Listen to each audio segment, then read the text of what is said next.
When coming into a new season, teams make changes, and one of the most notable changes in the off-season was Upset leaving Schalke for Origin. Since then, Schalke have started the season winless, and after 4 games, they look to take on a team that started the season poorly but has been turning it up lately. Join me as we break down a massacre between Schalke 04 and Misfits Gaming. So, where did it all go wrong for Schalke?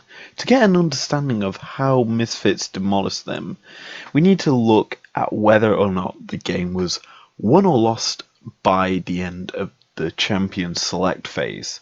Now, we start off with the bans here, and the first few bans, Schalke ban out Aphelios, Gragas, and Syndra, and Misfits ban out Akali, Sombra, and Set. Now, I like the Gragas and the Soraka bans, as well as the Syndra, Akali, and Set. All very, very powerful picks in the current meta. One pick that I really don't like being banned by Schalke is the Aphelios ban. And that leads me to think, hey, we're going to pick Senna here, or we want you to play Senna because we just cannot deal with Aphelios, or we cannot play him, so we're just going to limit the pool for you. And I just don't like the banning of Aphelios. It just doesn't suit the meta.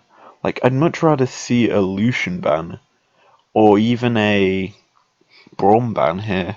Even an Elise ban would be a lot better, because you've got rid of one of the powerful AP junglers, but you've still left the other up on the field, and it's kind of sad to see an Aphelios ban there. But yeah, let's move on to the first 3 picks of each team. So, for Schalke's first pick, they go in with the Jarvan, and this is a very mobile, engage-heavy champion that's got plenty of combos, and one of the biggest combos that it lends into is a MF bot lane combo. In a sense, you land a Cataclysm, and then MF just opens up with bullet time into the AoE Cataclysm. Essentially, if you're locked in there, you're probably going to die to that. Now, this has quite a lot of playability, but it does mean that Misfits can just freely pick their bot laner in this second pick in their Senna, and they also pick up Lee Sin as their engage-heavy roam jungler, who can counteract a Jarvan in a sense by just kicking him away, giving a bit more freedom, or he can just get onto the immobile MF while she's bullet timing and kick her away, or kick someone into her. So that kind of stops the bullet time effect overall. And Senna is one of these LEC pickups. It's not seen so much in other regions, obviously, and it does have high amount of damage. It's just very immobile, which lends well into what Schalke picks up here. Now, Schalke pick up the MF, obviously to combo in with the Jarvan. Kind of obvious they were going to pick it up. They also pick up a Nautilus, which I don't really like if you're running a Jarvan. I'd much rather see a Thrash, because that also removes a Senna safe pick. And Nautilus, yeah, you can depth charge, but you literally just have to be a Braum, and that's what Misfits do. Misfits pick a Braum to counter the bullet time, and also depth charge and the hooks from the Nautilus overall, providing a little less options for any AoE against Misfits. Now we head into the final ban phase here, and Schalke ban out LeBlanc in GP. LeBlanc's a Febervan classic. He likes his burst heavy mages, and it's very, very strong. It obviously allows you to get onto that MF who's ulting, also escape from Jarvan, and also distort away from a Nautilus. And GP obviously is a very, very strong top laner. Get him off the board, it kind of leaves you with less global ults to layer in on top of the Cataclysm as well. You can use it against the Schalke team, but yeah, it's a very nice set of banter from Schalke. And as for Misfits, they go for removal of more champions who can layer damage into a Cataclysm. They remove the Cassio, which just lands in her poison mist thing and then starts twin fanning into a Cataclysm and just killing you off. And they also remove the equalizer from the game in the Rumble. Rumble just is broken in Cataclysms. If you've got an AD source of damage being pumped onto you from the bullet time, why not add in an AP source of damage in on top of that, meaning you're essentially dead to rights if you get caught in a Cataclysm. Now, that is two very, very nice bans there. As we head into the last pick phase, Misfits start off this pick phase by locking in a Febervan classic in a very, very strong champion on this patch in the Diana. Diana is very, very good, high amount of mobility, so it kind of is the secondary LeBlanc in the game. You're essentially now having to deal with her diving your MF as well as diving anyone on your team if who's trying to play safe. And in response, Schalke do what I consider probably one of the worst pickups in the current situation in the Zoe. And you're probably wondering, why am I saying Zoe is a bad pickup when she has tons of burst damage? She's very, very flexible in terms of how you can play her, and she has a lot of CC lockup that just allows you to basically burst out anyone. And yeah, that is alright, but where's the mobility? You're playing a champion who's very immobile, and if she gets caught up, she's pretty much dead to rights, and she's going up against a Braum, a Diana, who was picked first, I should point out. Diana, who has the mobility to just get on top of a Zoe, is just immediately in the worst situation I would possibly assume. And Schalke rectify what I think to be a good pick into the Braum in the Mordekaiser. And the reason it is a good pick is in team fights, what you're essentially trying to do is you're trying to put that Braum into the Death Realm so that that shield does not go up. It means that your layering of damage just gets absolutely piled onto the opposition, and they have no means, in a sense, to deal with it. But there is ways to deal with it, in a sense. And we see that throughout the entirety of the game. But that's enough of the pick ban phase. Let's jump into the actual game for you guys. So, what gave Misfits that dominant edge in this game? Well, it boiled down to three separate things. And I've got clips for all of these, and I kind of want to explain why it was so important that these things happened. So, the first thing was objective control. Now, Misfits only took fights before or around an objective, and they were mostly around Dragon, and there was the occasional skirmish up by Baron/Rift Herald, and Misfits got their lead by controlling these drakes. In a sense, what they did was secure the vision around the pit, and it allowed just free entry onto the Drake without really any contention from Schalke, as they had to walk up to the pit and they were out of place most of the time for it.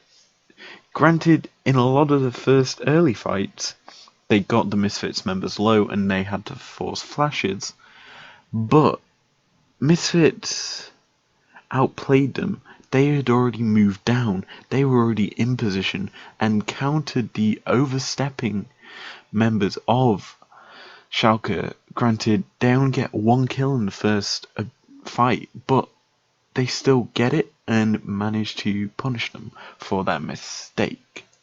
As for the second reason why Misfits won this game, it had really nothing to do with them. It was more so Schalke's own decision making cost them.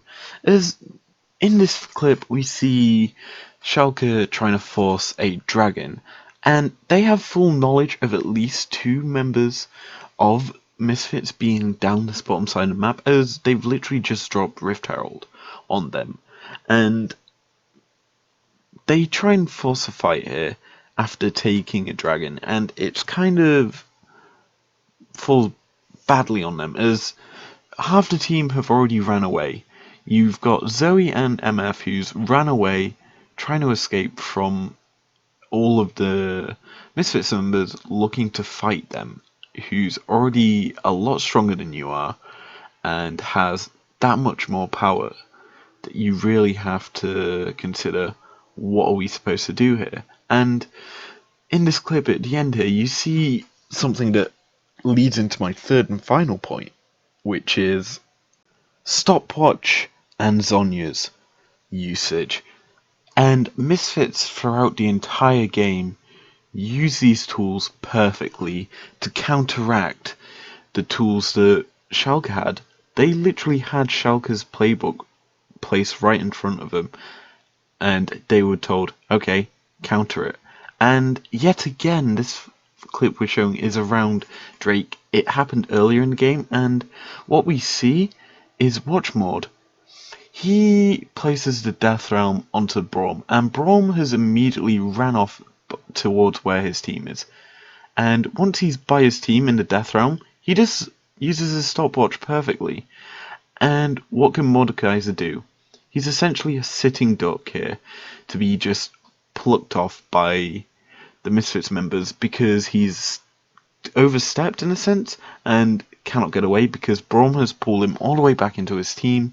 He's essentially baited him in and used stopwatch. He's basically unkillable and is basically easy for Misfits to clean up. And that leads to another kill on Zoe, which we see at the end of there, and it just means Misfits can punish and get more and more out of this game, which leads to the finale play, which we're going to break down for you guys.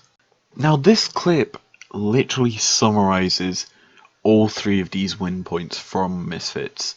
You see, Zoe's overstepped. She's gone way too far out of her base to try and clear some waves, get some XP.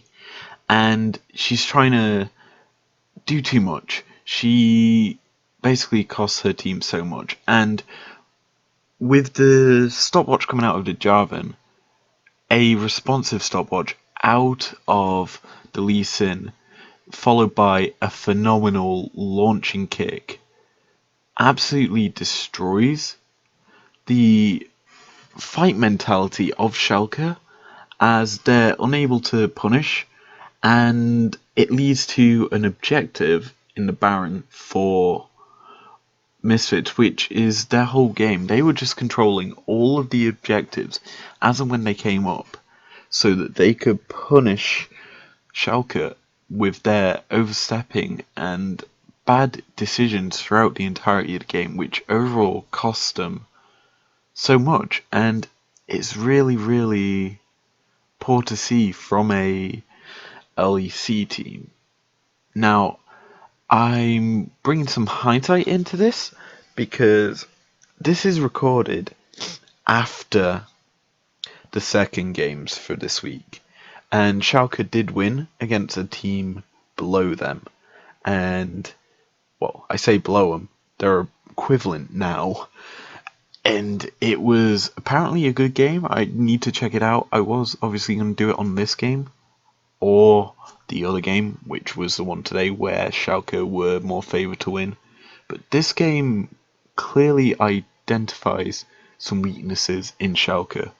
Whether or not they've fixed it, I'm yet to see.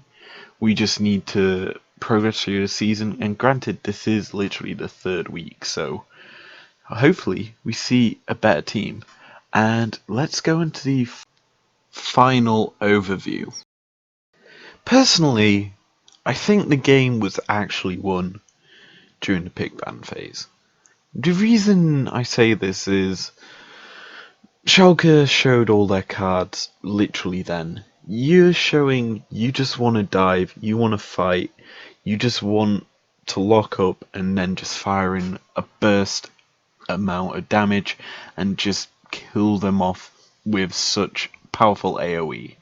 And Misfits knew that, so what better way to counter that by taking something that makes you invulnerable for so long and allow you to punish the aggression and the style that Schalke tried to play against you by literally doing to them what needed to be done. It was a outclassing in terms of how it was played.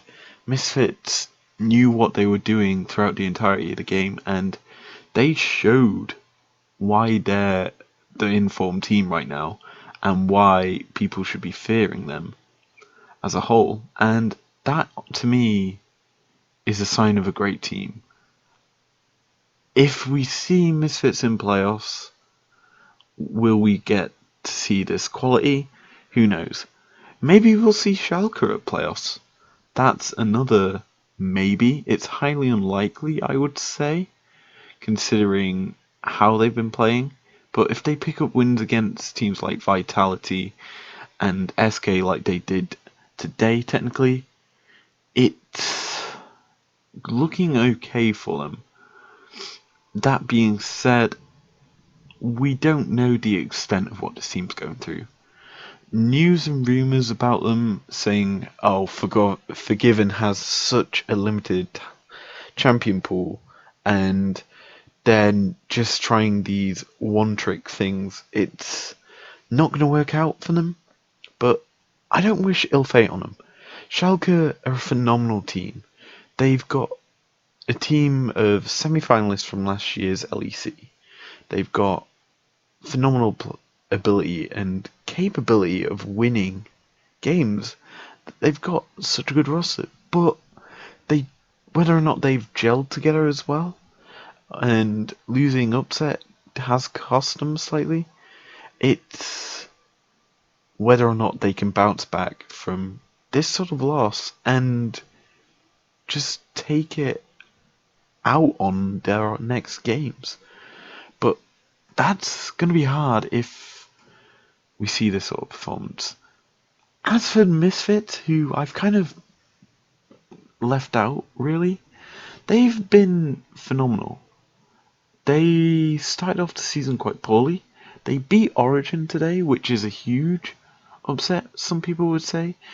And they're showing class. Like, quite a few young players in this team, and the use of Feberven, who's experienced, he's a pro, he's just probably the leader of this team, leading them correctly, giving them that strength. It's actually showing, and you can see in how they're playing, it's a lot better than how they did in the first week, where they were dismantled and broken pretty easily. They didn't look like a team, and they've come on leaps and bounds since then. But that's enough about me. Let's get this show over and done with. Thank you very much for watching this episode of Anarchy Analysis. If you enjoyed it, leave a like down below, subscribe if you're new around here, and I will see you guys later. Peace out.